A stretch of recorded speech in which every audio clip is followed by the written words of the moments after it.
We are back here at Civil Discourse Now. I am Mark Small, co-host Paul Ogden. Mark? We're here with our guest John Easter, coming to you from Big Hat Books, 6510 Cornell Avenue, north side of Indianapolis in Broad Ripple.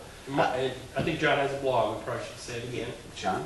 Indie Democrat, the Indie Democrat blog, indiedemocrat.blogspot.com. And I would like to thank everyone that corrected my quote mistake at the top of my blog. I'm not a member of any organized political party. I'm a Democrat. I attributed that to Roy Rogers rather than Will. Okay. And I left it up there for a while, and then people were, I think Mark was one of the ones that emailed me and told me. So that's what happens. Sometimes you put something up there and it just, you get some great chicken. That's all I know. It's a very good blog. Excellent blog. Bad chicken.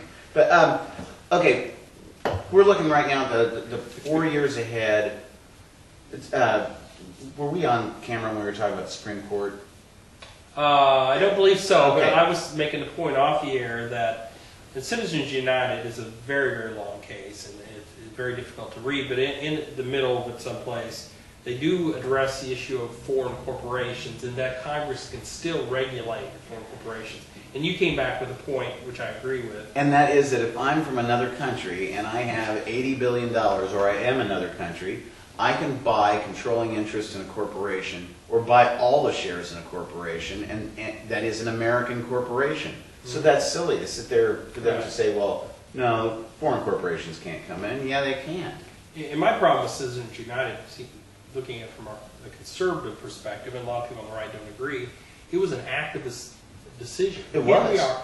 They overturned like 100 years of regulating corporate speech. And they also took an issue that had been stipulated out. Both sides agreed at the district court that that was not going to be an issue. Right. When it got to the Supreme Court, they said, oh, we want you to argue this issue. The appellees were at a disadvantage. I mean, the people who were against Citizens United, the Federal Election Commission, were at a disadvantage because they hadn't developed a record to go up on appeal to deal with the arguments. So the facts weren't there for them. So it was really an awful decision. It was an activist decision. Now here's the thing. There are 3 justices who are going to be in their 80s over the next 4 years. So let's say that President... And there are Stevens... No, it's Justice Ruth Bader Ginsburg, Justice Scalia, and Justice Kennedy. So let's say President Obama is reelected. He gets to nominate people for those 3 positions. Right. That's a sea change on the Supreme Court. What happens to Citizens United? I mean, that was a case that went against precedent in such an horrendous fashion that you'd have a court coming on and saying, well, that last court was like the Taney court, and we're going to vacate Citizens United as being bad law. I mean, and so they were saying, in the name of precedent, we're going to overturn this precedent. Mm-hmm. Right. And I'm a big believer in deferring to the legislature. When the Constitution is not clear on this subject, which I don't think it is, you defer to the legislature. It was, to me, a very activist opinion. Broker convention, though. We're going to have one? Broker convention means that you get to the convention and one candidate does not have this. In this instance, they'd arrive in beautiful Tampa, Florida, on August 27th for the Republican National Convention, and Romney, presumably as the front runner, would not have the 1,144 delegates necessary to. You were checking the numbers, right? No, I was checking the date. I think you have the date of the convention wrong. 8:29 and 8:30. Well, those are the last 2 days. That's right. The 2 intro days where they do all the stuff. Anyways, Correct. they get there. That means that Romney doesn't have 1,144 votes, and that means that they do the first vote. And Gesundheit, Paul. And they say like, Sorry about that. you're supposed to sneeze like this. They say like Ohio, and they give their Ohio. So Romney doesn't have 1144. They have to go to a second round. Well, a lot of those delegates are released, and they no longer have to vote, even morally and legally bound. They are no longer, and so they can vote for anybody. does this look like they might go all the way through and not have 1144 for any one candidate? I think the odds are fairly low. I'd give maybe 20% chance. But I think there's a possibility Santorum may be able to hang on. Gingrich, not so sure. But I'm one that thinks that's the best thing that could happen to the Republican Party is to get a nominee, because you need to have, and I've said this before, Republicans cannot win on just economic issues. You also have to have the social issues, but you need to address them in such a way as they're not offensive. That people, you lead with the economic, you also address the social, because there are a lot of Democrat people who lean to the Democratic Party will vote Republican on these social, because of social issues. So you can't not address them, but you have to do them in a very palatable way. And I don't think Santorum is doing that. And as far as Romney has no appeal to average working men and women, and I think that's a problem. Well, and I think that Rush Limbaugh didn't do the Republican Party any favors this week by calling the Georgetown Law Center student a slut because she was for birth control being provided through health insurance, and then that was abominable. I don't think. I don't want to get into that issue too much, but that had to do with the religious freedom argument that we argued with earlier in the week. You can characterize it as religious freedom, but actually the person who sponsored that provision put in there or other moral beliefs. But are you talking about the rule being applied to the Catholic Church and Catholic institutions? Oh no, they made it. It's right. I took a shot. You came back. Okay. Let's move on because we're getting sidetracked. Let's look at the balance of the primaries and figure out the math. How many are you showing Romney as having delegates? I have on my how many delegates? Yeah. I have 150. Okay. Now look. He's got to get 1,144. I'm looking at some of these states coming up ahead. Kansas might be, they've got 40 delegates. That's a caucus, so Ron Paul would be really strong there. U.S. Virgin Islands, presumably Santorum will take all 6 of those. Guam has 9, I don't know. I like that. Alabama's a primary. Don't know if these are proportional or winner take all. But Alabama has 50 delegates. That's not necessarily going to be strong for Romney. Hawaii has 20 delegates. We have to question whether they're actually Americans. Mississippi has 40 delegates. That's deep south. That's not Romney.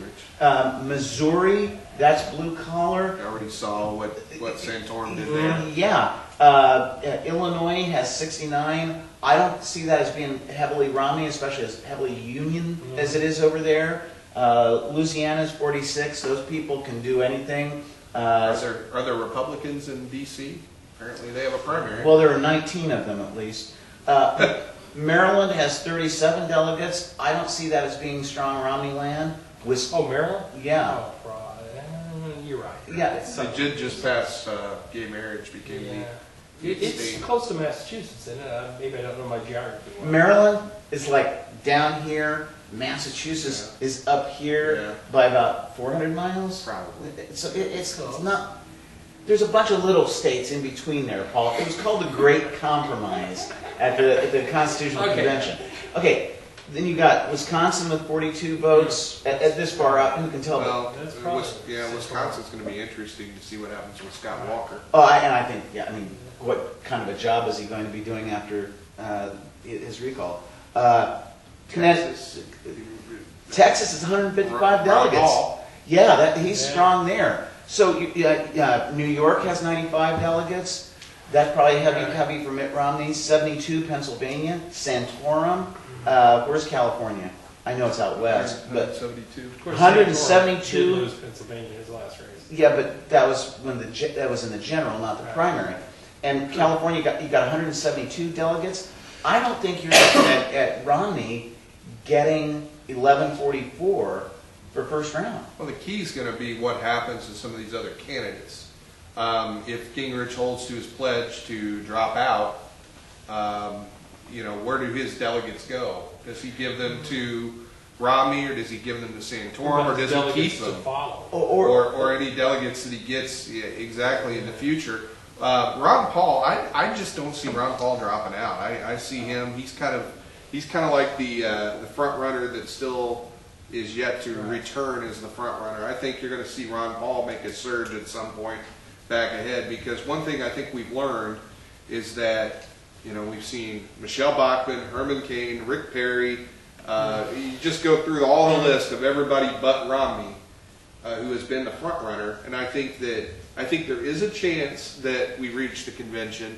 But I agree with Paul. I think at some point that Republican establishment, which is there, still will find a way to either push Romney over the. They don't want it to seem like people have voted for Mitt Romney in states, and they don't want it to seem like those people's votes have been kind of left aside. There was a big to-do during the Democratic primary of 2008 about Hillary Clinton actually having more popular vote than President Obama did during that primary. If you look it up, she did win more popular votes, but part of that was because Florida. He didn't compete in Florida. He didn't compete in Michigan. I think well, that's because those two. Florida and Michigan were disqualified. But Hillary did, and she won a lot of those votes.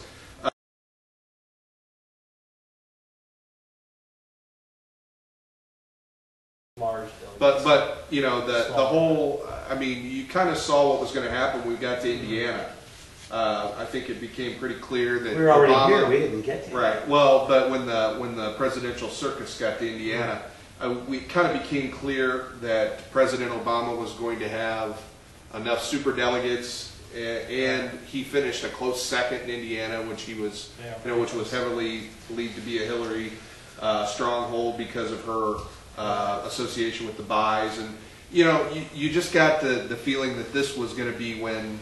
It was really when the tide started turning towards President Obama. With Romney, he's going to have, I think you're right, he's going to have trouble getting to that, but we're going to see what happens when these other candidates drop out. Okay. And like you say, Paul, I really think there's a low possibility that we'll have. He may not get to the delegate numbers on his own, but I think they'll make sure he gets to the delegate number. Okay. I think you're looking at only one candidate dropping out. The only one that I see possibly dropping out is Gingrich. And can he assign his delegates to another candidate? But if you say because if the state law says no, they're bound by whom. He doesn't have that many delegates. I don't think that's a big deal. Well, if you say to Rick Santorum, if you drop out, give me your delegates, you'll be my vice president. I think that's something that might hurt Romney in the presidential. I think Santorum as a vice presidential candidate would kill him.